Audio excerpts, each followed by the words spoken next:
Bonjour, bienvenue à cette vidéo. Aujourd'hui sur Blender 2 bits, nous allons voir l'outil Spin. Donc là, je vous montre un petit objet qu'on va s'amuser à créer avec l'outil Spin. Vous allez voir, c'est assez sympathique. C'est tout simplement un pion par rapport à un jeu d'échecs. Donc sans plus attendre, regardons cela sur Blender. Ok, donc nous voici sur Blender et cette fois-ci on est sur la version 2.80.74. Comme je l'ai dit dans la version précédente, il faut bien comprendre que Blender n'arrête pas d'évoluer. Tant que celle-ci ne sera pas stabilisée, puisqu'elle est toujours en bêta, il y aura évidemment des petites différences. D'où le fait que je vous fais des vidéos, en fin de compte, on va dire pas basiques, mais qui va être sur des outils que je pense qu'ils vont pas être modifiés. Si vraiment ils modifient, là je me dis waouh, c'est plus une bêta. Mais bon, quoi qu'il en soit, cette fois-ci on va voir ce qu'on appelle l'outil Spin. Donc en fin de compte, lorsqu'on se met en mode édition, ici vous avez ce qu'on appelle l'outil Spin. Pour la prochaine vidéo, je vous montrerai ce qu'on appelle l'outil Spin Duplicate. Je préfère les mettre, ne pas les expliquer ensemble. Concentrons-nous donc sur la photo, enfin sur l'outil pardon Spin. Donc là je vais mettre en mode 1, je vais faire en sorte de récupérer un seul vertice, vous allez vite comprendre pourquoi. Je fais CTRL-I afin de récupérer l'inverse et je supprime en faisant delete, donc X delete vertice. Il me reste plus qu'ici, vous voyez, un seul endroit, c'est-à-dire un seul vertice, qui est celui-ci. Celui-ci, je vais le placer en fin de compte en appuyant sur G, on va le mettre approximativement, alors je vais le mettre plutôt ici, voilà, parce que on va le mettre à peu près ici, ce sera très bien. Ensuite, ce qui va m'intéresser, c'est de récupérer une image de référence pour pouvoir, si vous voulez, dessiner le contour. Le spin, en fin de compte, c'est un outil de révolution qui va permettre, grâce à un profil, de dessiner différentes formes. Par exemple, là, ça sera un pion d'un jeu d'échecs. Donc, ce qu'on va faire, c'est récupérer maintenant. Alors, je mets en mode objet, on va faire Shift A et on va récupérer, parce que maintenant, si vous voulez, dans la version 2.8, on a maintenant ici image et on clique ici sur background. Donc là, on se retrouve où j'ai toutes mes images, on va dire sources. Je clique ici pour pouvoir avoir les photos et vous voyez, en fin de compte, ça fait partie d'une vidéo que j'avais fait sur Blender 219 où j'expliquais justement par rapport à l'outil Spin comment faire toutes ces pièces. Alors ce qu'on va faire, c'est qu'on va utiliser celle-ci pour créer, on va dire, notre pièce. Donc je fais Load Background Image. Donc ici, vous voyez, on a l'onglet ici qui s'appelle Données objets. Donc on va cliquer dessus et là, on va pouvoir, en cliquant sur Use Alpha, modifier, on va dire, sa transparence pour pouvoir travailler plus proprement. Parfait. Ensuite, je vais faire en sorte de le lever pour qu'il soit à peu près, vous voyez, au niveau du seuil. Et ici, je vais faire un petit décalage pour que je sois à peu près au niveau de ma forme. Là, comme c'est moi-même qui ai pris la photo évidemment n'étant pas très droite, on va un peu tricher pour faire notre forme. Mais vous allez voir, ça va être sympa. Donc on n'a plus qu'à attaquer. Donc ce qu'on fait maintenant, c'est qu'on récupère ici notre fameux point, hein, c'est juste un vertex. Je mets en mode édition. Donc je vais récupérer mon vertice, E, et on va l'extruder en forçant sur l'axe X pour avoir déjà une espèce de petit méplat. Ensuite encore E, et après je vais faire que des E. Vous allez voir, c'est très simple. Alors la différence qu'il peut y avoir pour ceux qui connaissent Blender 219, enfin la version précédente, hein, à 2.8, c'est que maintenant on a des curseurs qui apparaissent, comme vous pouvez voir ici, on a un plus qui apparaît, qui va nous permettre de créer notre spin. Vous allez voir, c'est assez simple. Ça peut être gênant même des fois. Mais pour les débutants, je peux comprendre que ça peut être très intéressant. Donc là, je vais faire en sorte de continuer. Alors bon, elle sera peut-être pas à l'identique, mais vous voyez, à chaque fois, je fais des extrudes, hein, rien de plus. Hein. Je fais un extrude par rapport à mon vertice.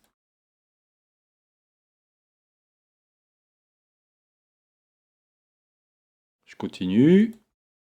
Ah, je croyais que je m'étais loupé, c'est pour ça que j'avais fait. Je m'étais arrêté. Alors, évidemment, le mieux, ça serait de travailler avec ce qu'on appelle les curves, dans le cas de cette pièce précisément. Pourquoi? Parce qu'une curve, si vous voulez, on va pouvoir faire vraiment des beaux arrondis. Là, avec le fait d'utiliser cette technique, plus après un modifier de type Subdivision Surface, vous allez voir qu'on va réussir à avoir quand même un rendu assez sympathique. Vous voyez, pendant que je vous parle, je continue tout simplement à faire mon extrude. Et c'est tout. Voilà, j'arrive ici. Et lui, on finira le trou après, c'est pas très grave. Ensuite, qu'est-ce que je fais? J'appuie sur A afin de tout sélectionner. J'appuie sur 7 pour mettre en vue de dessus.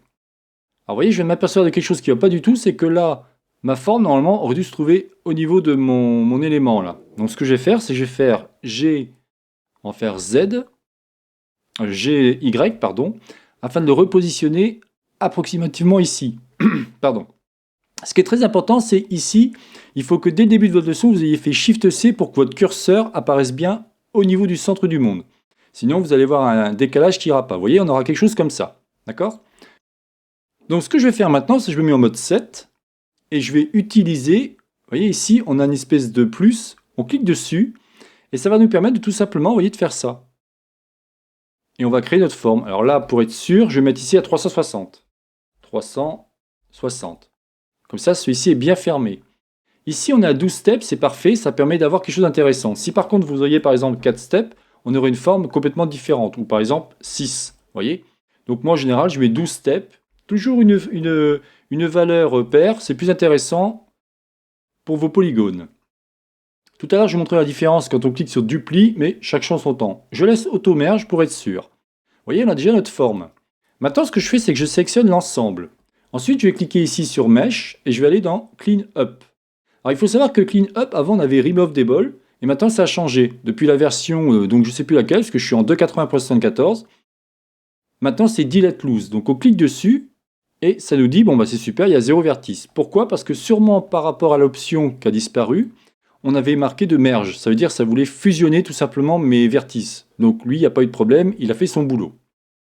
Ensuite, qu'est-ce que je vais faire? Je vais me mettre en 1. Vous voyez, on est approximativement pareil. Ici, je vais lui faire un Shade Smooth. Et là, on va appliquer un modifier de type Subdivision Surface. D'accord? Et ici, on va mettre en Viewport, mettre 2. Et vous voyez, on a une pièce très sympathique qui nous a permis de créer notre élément.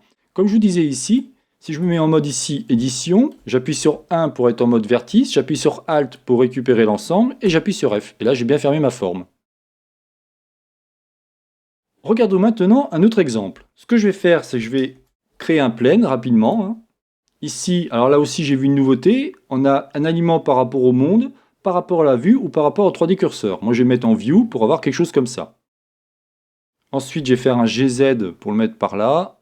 Bon, c'est pas très grave, là je vais faire complètement différemment. Je mets mon édition, je sélectionne qu'un seul vertice, je fais CTRL-I pour inverser et je fais X pour supprimer. Je me retrouve donc avec un point qui est celui-ci. G, et je le récupère, je vais le mettre ici. Donc là, vous allez voir, je vais faire super rapide. Je vais mettre mon édition et c'est parti. Je vais extruder mon élément. Alors, pas du tout comme tout à l'heure, puisque le but, c'est juste vous montrer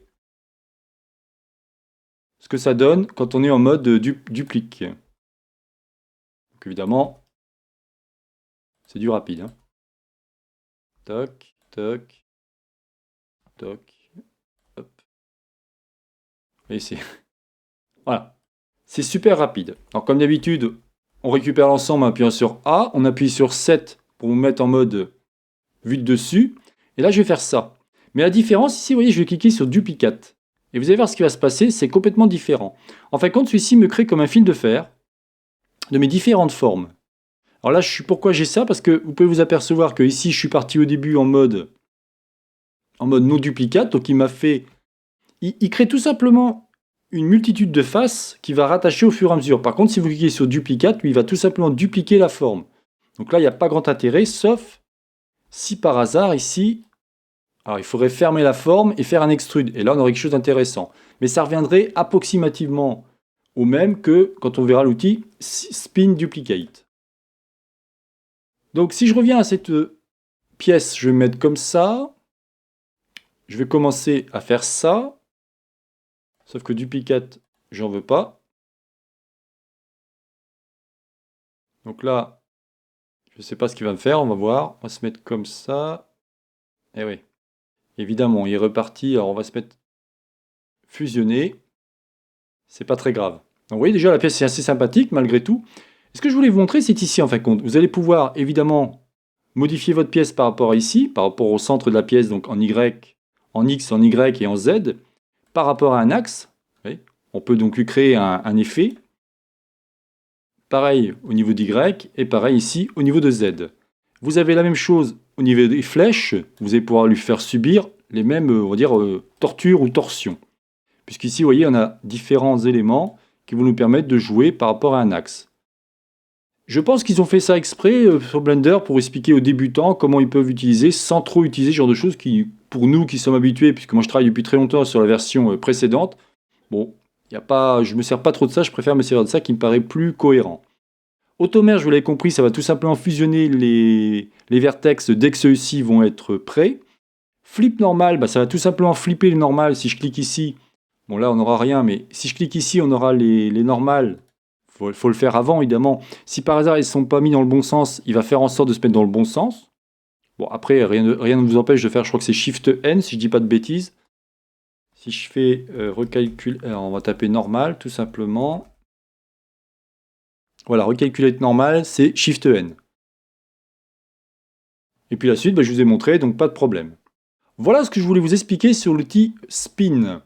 Voilà, donc c'est terminé pour cette vidéo. C'était donc la chaîne Savoir pour tous réalisée par Jean-Michel. Pour la prochaine vidéo, nous verrons l'outil Spin, mais cette fois-ci Spin Duplicate. Je vous souhaite donc une bonne journée et à la prochaine vidéo. Bye bye.